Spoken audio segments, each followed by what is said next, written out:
I have always been surrounded with people who'd say they liked me, loved me, and the like. It's not because I have long, shiny hair and sparkling eyes. In fact, I have neither of those. I don't even have nice clothes like my other classmates have during third grade, and my mom is no expert at all in styling my hair. Masyado kasing busy ang parents ko that I'd always be left to fix myself. Well, you kind of get the idea that I was plain Jane. Yet, honestly, marami talagang nagkakagusto sa akin kahit nung nasa elementary pa ako at kahit sipunin pa.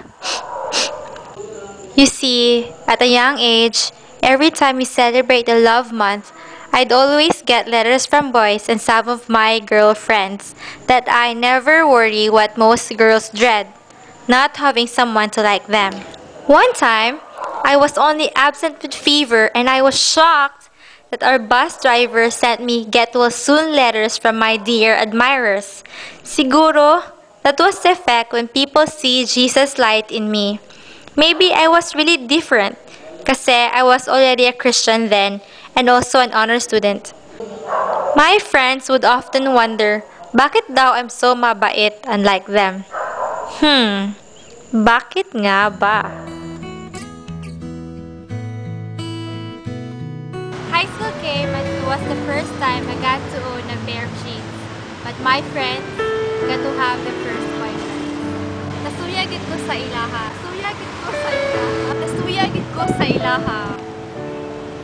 Though I don't really admit it, but most of my insecurities came from this time. I started having pimples. I was outdated with fashion. And I felt very ugly. But secretly, I looked for someone who could make me feel beautiful again. I had crushes, but they didn't like me.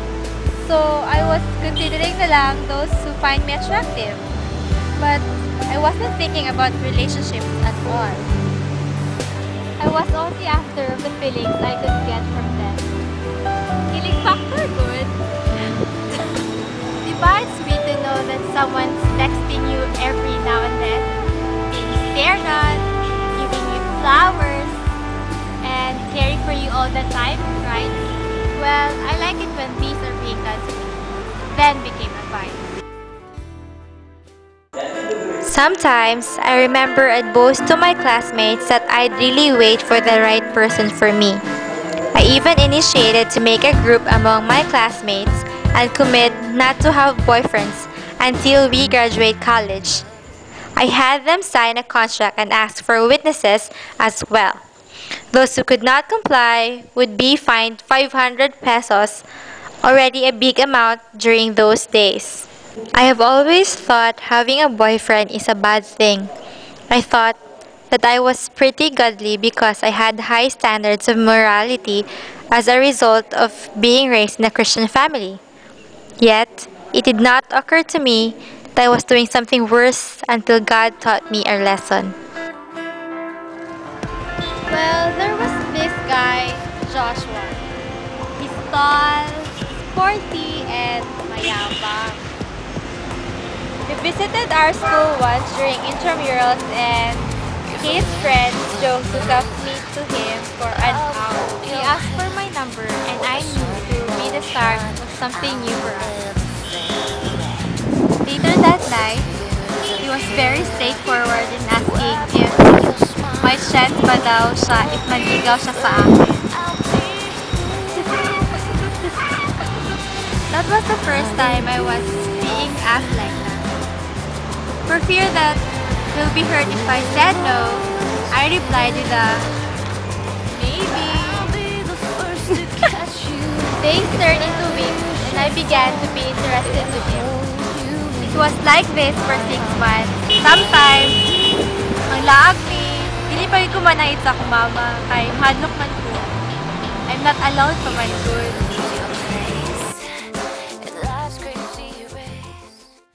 But on May 5, 2005, I was already Joshua's girlfriend. For a time, it was really a secret until my friends knew, my parents, and so did my pastor. Many of them were hurt why I kept our relationship in secret.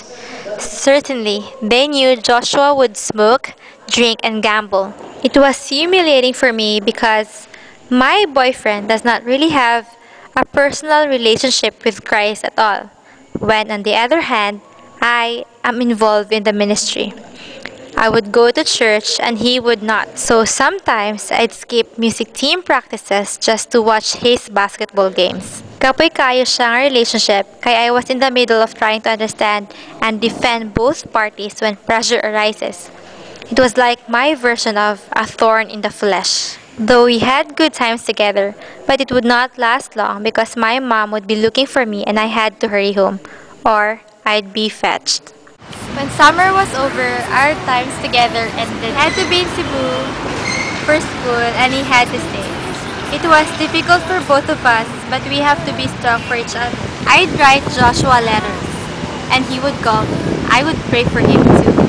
I trust him much because I love him, but it is hard for him to trust me. Though a few people liked me that time, I was still a faithful girlfriend. I would go home every 2 months or whenever there's a chance just to see him. A year passed and I would hear people commenting that they had seen Joshua with another girl, one after another. My heart would break each time I'd ask him.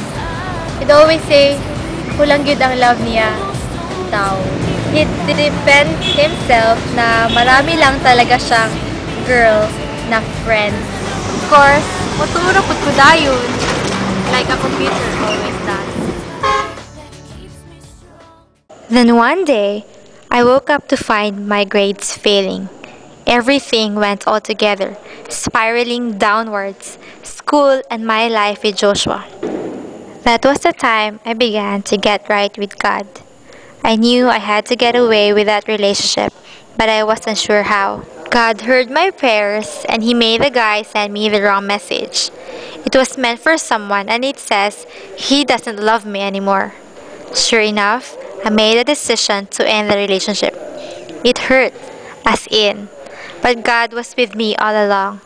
My family and friends helped in the healing process too. The first few weeks were even wonderful because I got to travel to Manila and Baguio with my cousins. I felt I was missing so much in life and I am happy I was free. At last. This was God's lesson for me for thinking that I was self-sufficient.